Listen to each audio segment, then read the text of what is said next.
Dzisiaj taki będziemy mieć lajtowy dzień, bo trochę nas ostatnie dni podróży zmęczyły, tak. Nie da się ugryźć, bo jest gorąco, jakby to były takie temperatury 20 stopni, to spoko, można sobie podróżować, ale jak jest po 40 w ciągu dnia, nie, to jest to męczące. Także dzisiaj luzujemy. Tu jesteśmy w domu rodziców, żony Aliego, naszego gospodarza, tak. Z którym się poznaliśmy dopiero dzisiaj rano, a spaliśmy już u niego w domu od wczoraj. I patrzcie, jakie to jest fajne rozwiązanie. Tutaj przez ogródek płynie taka rzeczka. Można sobie do tej wody wejść, połazić po niej, a nawet trzeba to robić, żeby się chłodzić. Bo ta woda jest taka, powiedziałbym, że nawet zimna. A ja sobie jeszcze zmoczyłem chustę bafa i założyłem taką mokrą na głowę, bo wydaje mi się, że wczoraj się lekkiego udaru nabawiłem, bo jak stałem w nocy, to mnie strasznie mnie głowa bolała. Zresztą jak już szedłem spać wczoraj wieczór, to też. My sobie tutaj spokojnie odpoczywaliśmy na tym łóżeczku, a Ali on też spał, wstał przed chwilą i w środku, tak, gdzieś tam i wskoczył do auta i pojechał po żarełko. I co tutaj mamy? To są 3 chleby? 3 chleby, tak. A w jednym jest taki mielone z patyczka z grillą. Tak, taki jakby coś w stylu kebaba. Tak. I kolka. Pomidory, cebula, także i kola. Także myślę, że będzie dobre jedzenie. Chociaż ja wcale nie jestem bardzo głodny.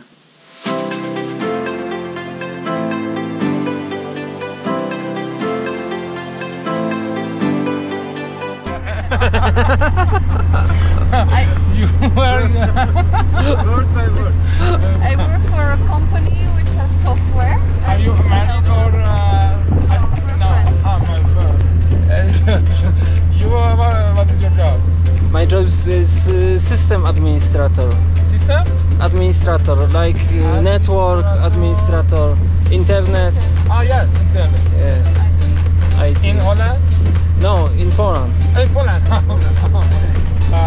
My job.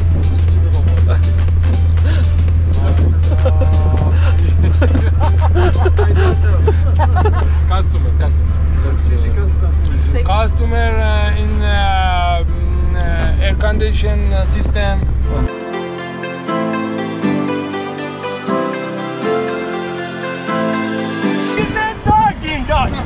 Dag خوب مونده.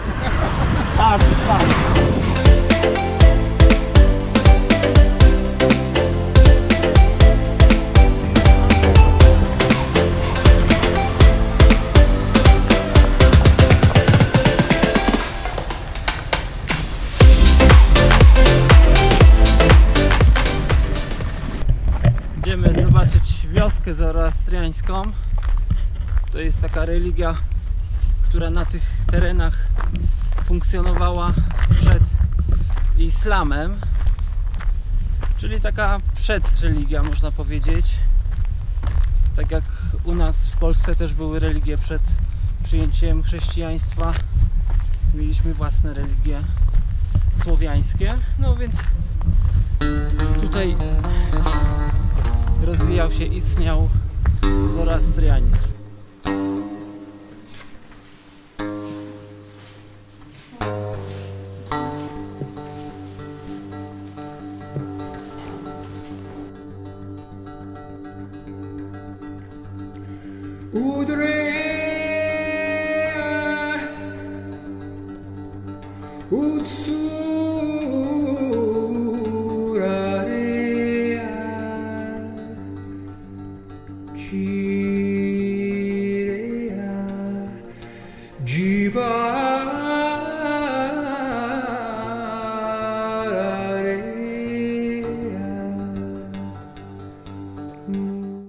Jesteśmy w świątyni zoroastriańskiej. Jak widzicie, też polega to w części na tym, że czci się ogień jako jedno z takich pierwotnych żywiołów, tak?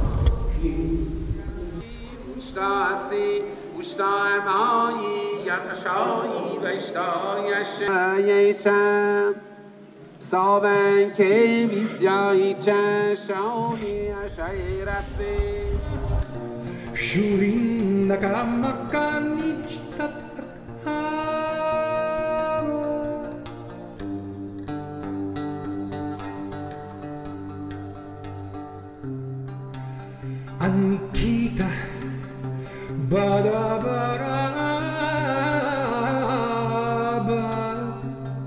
Niegdyś to była wioska, później się wszyscy stąd wyprowadzili, przerobili to na coś w stylu muzeum. Raz do roku jest 3-dniowy festiwal. O właśnie, a to są te, moglibyśmy nawet zobaczyć jak to działa, te wieże wiatrów, które służą do wentylacji i chłodzenia pomieszczeń. To tutaj na wprost, widzisz? Tak to mniej więcej wygląda prawie że z góry. Slogan? Yes, three slogans. Three slogan. Good think, good work, good speak. Męczysz pana? No, staram się wyciągnąć trochę informacji o tym, co tu widzimy i związane. Przyjeżdża tu od 1000 do 2000 ludzi, wtedy zamieszkują w tych wszystkich otwartych pomieszczeniach. Każde takie pomieszczenie jest przystosowane do palenia ognia i na tym ogniu sobie przygotowują posiłki. Dojechaliśmy do Jazd autobusem.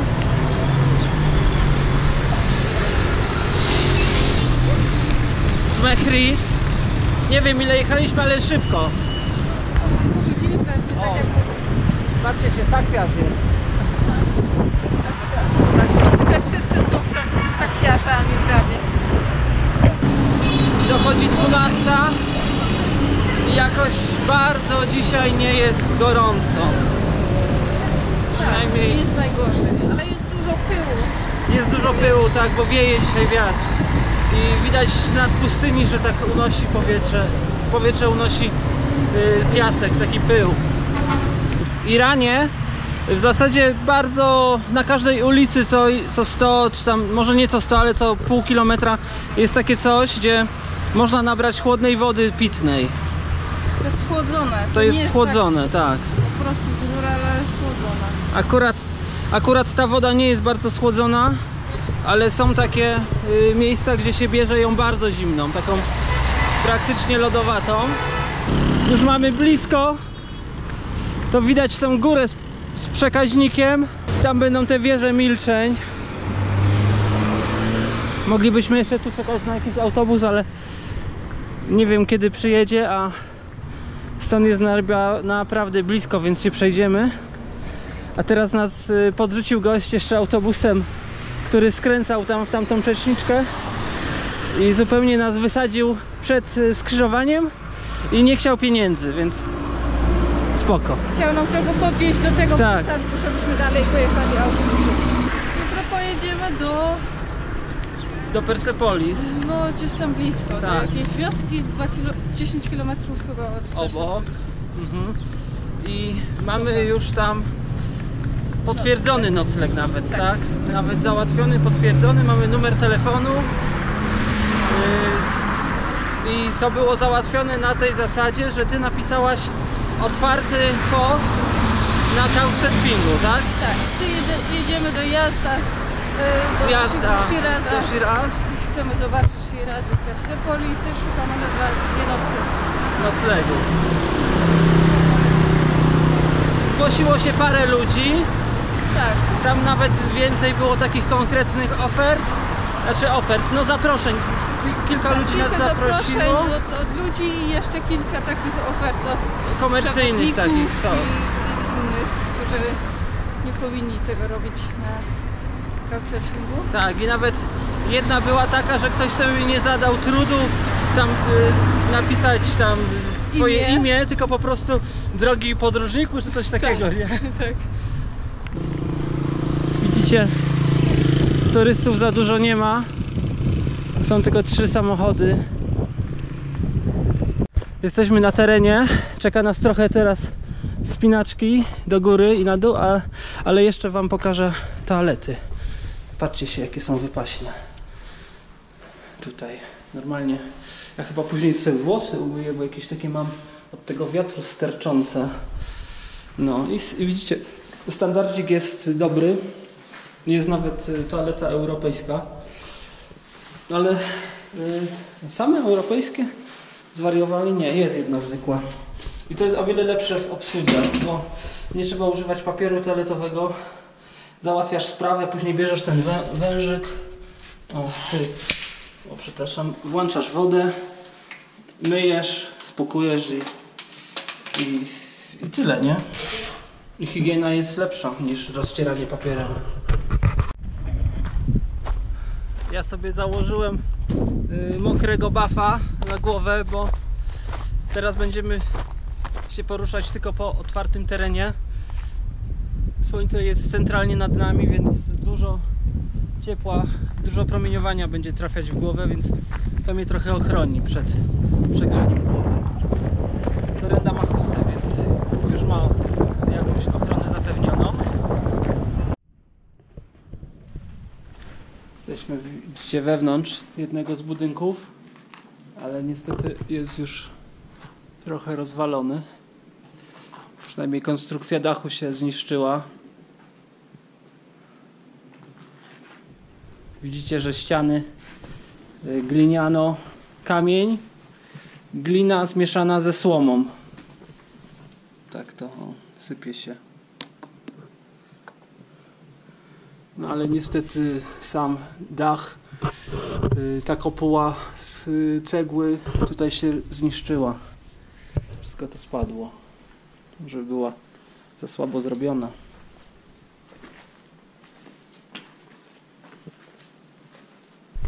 Ale jest chłód, czuć chłód, nie? W tych pomieszczeniach. Tak. No jest cień. Jest cień, tak.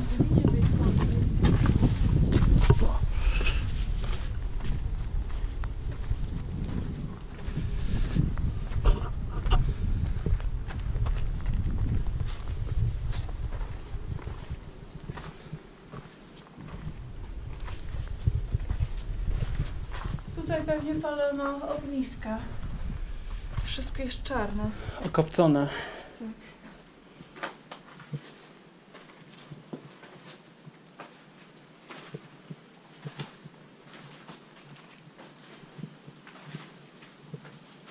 Tam jest wejście chyba z drugiej strony, nie? Tak.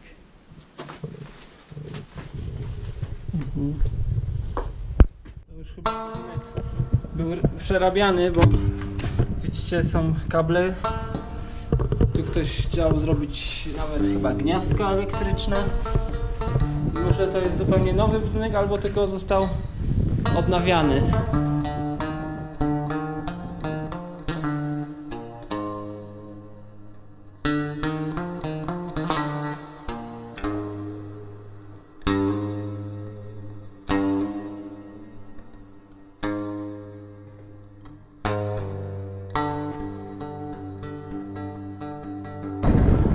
Widzicie, panorama Yazd. A Yazd to jest ciekawe miasto, bo ono było już zamieszkałe 3000 lat temu. Znajduje się na skraju pustyni i gór i było oazą. I pierwsze takie wzmianki o ludziach, którzy tam żyli, są właśnie sprzed około 3000 lat. I co ciekawe, już wtedy była dobrze zarządzane, jeśli chodzi o wodę, bo miasto jest na pustyni i doprowadzili takimi różnymi podziemnymi korytarzami wodę do niego. Także nawet teraz jest Muzeum Wody, gdzie można iść go odwiedzić i wszystkiego się dowiedzieć na ten temat. Odpoczywasz? Escaramba carimba shuaba shurinda caramba canichta.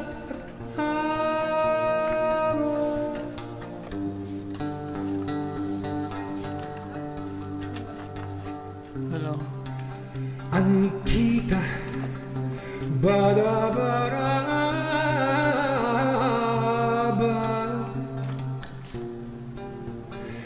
anta badasura.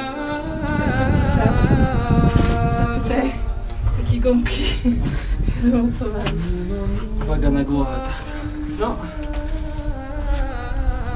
To jest właśnie ta wieża. Nazywa się wieża Milczeń. I służyła do rytualnych pochówków. Funkcjonowały, bo są dwie wieże, do 1960 roku. I wtedy oficjalnie zostały zamknięte. Także tutaj wrzucano zwłoki, martwe ciało, no i zostawiano na pastwę zwierząt, ptaków. Wieża jest spora. Nie ma widoku. Nie ma widoku i nie można się wspinać na mur. A, są dziury. Jest zakazana wspinaczka.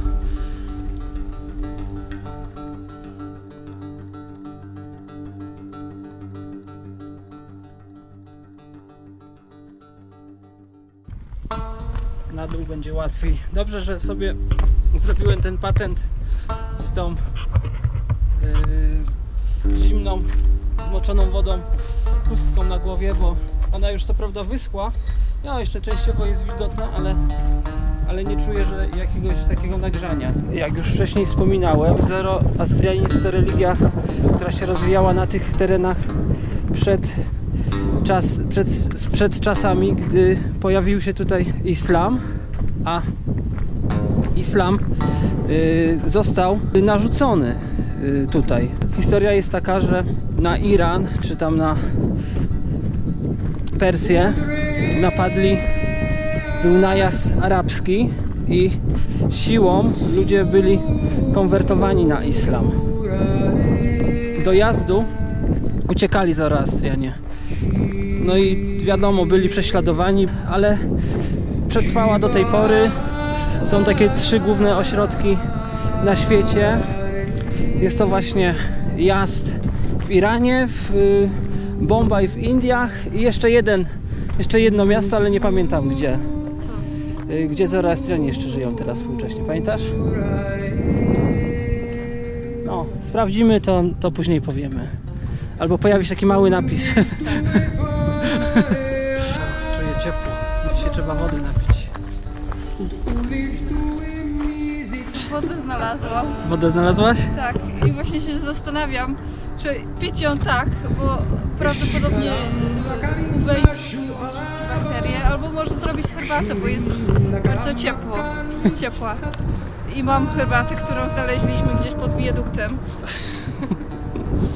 Jest naprawdę, no tak jak herbatę, którą już można pić. Tak. Spróbujemy? To się da? Możesz poświęcić jedną torebkę.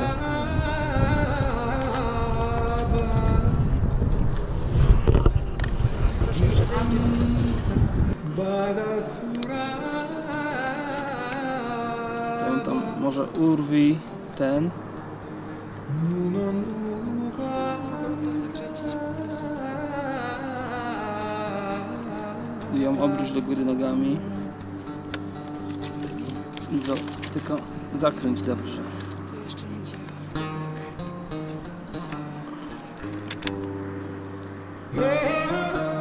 Nic się, zaparza się. To może być gdzie...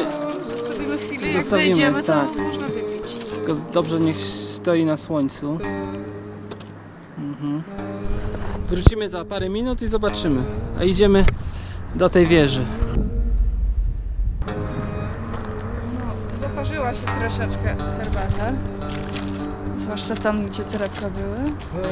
Ale można pić taką, nie? Nie boisz się, że jakaś zatruta woda? Trochę tak. Ale nie no, ale przecież na słońcu leży.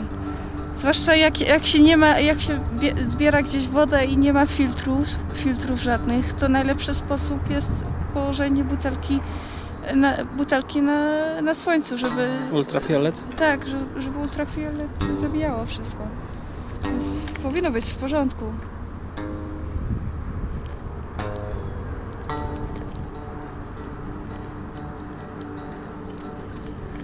Dobra. Co nas czeka? Najwyżej się posramy albo pożygamy, albo Nie wiadomo, może wylądujemy w szpitalu. albo i posramy i pożygamy. Nie, w sensie, ale herbata jest jak herbata. To jest herbata. Bo to jest herbata. Na słońcu.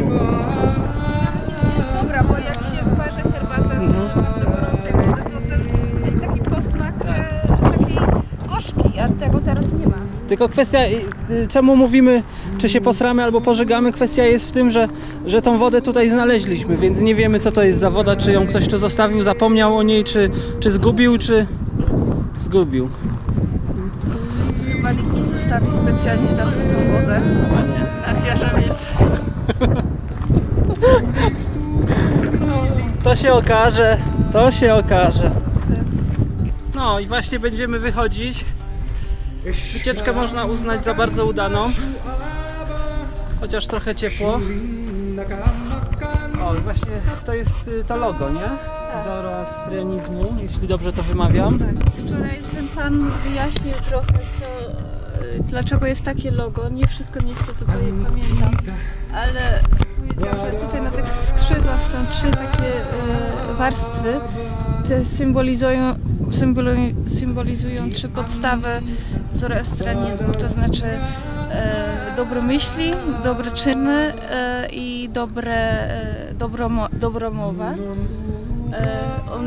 Prawą rękę pokazuje, że trzeba iść prawą czy poprawną drogą. W lewej ręce trzyma takie kółko, to znaczy, że ziemia jest okrągła. I jeszcze albo to już nie pamiętam, to są złe czyny i są na dole, bo zostają tutaj na ziemi. I jeszcze coś mówił o tym, ale już nie pamiętam, co to było. Okej, ale generalnie 3 filary tej religii to jest dobre Czyny, dobre myśli i dobra mowa. Tak. Okej. Także trzymamy się też tej zasady. Będziemy dobrze czynić, dobrze myśleć i dobrze mówić. No, ogólnie myślę, że to jest dobry powód. Tak, miejmy taką nadzieję, że się nam uda tak postępować.